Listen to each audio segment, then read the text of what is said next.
নমস্কার, আমি তনুশ্রী।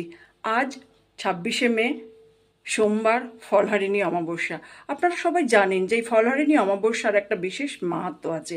বছরে যে 12টা অমাবস্যা আমরা পাই, তার মধ্যে এই ফলহারিণী অমাবস্যা কিন্তু ভীষণ গুরুত্বপূর্ণ।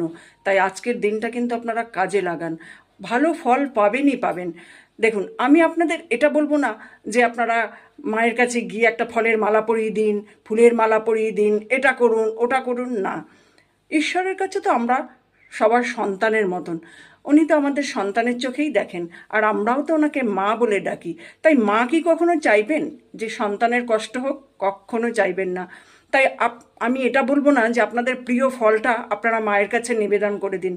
মায়ের কাছে তো প্রিয় ফলটা নিবেদন করে দেবেন, তারপরে কি হবে? আপনার তো সেটা খাবার ইচ্ছা থেকে যাবে।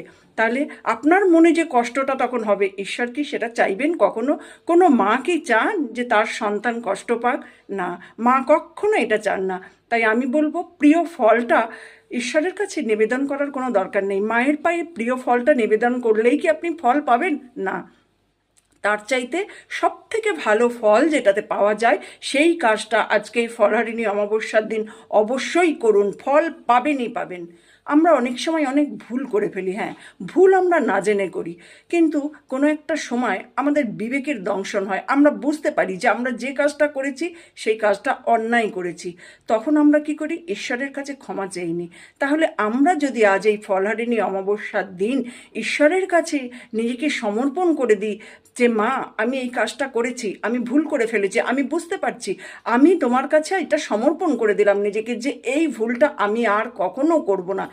এই যে কাজটা, এটা হচ্ছে সব থেকে বড়। তাই আমি বলবো, ঈশ্বরকে নিজের ভুলটা নিবেদন করে দিন।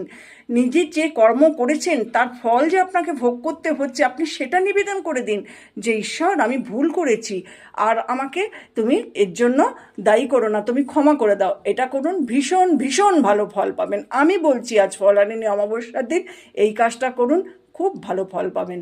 নিজের পছন্দের ফলটা মাকে দিয়ে দেওয়া নয়, হ্যাঁ, একটা ফল আপনি অবশ্যই নিবেদন করতে পারেন, সেটা অবশ্যই করবেন, কিন্তু সাথে সাথে এই কাজটাও করুন। ভালো ফল পাবেন। সবাই ভালো থাকুন, সুস্থ থাকুন।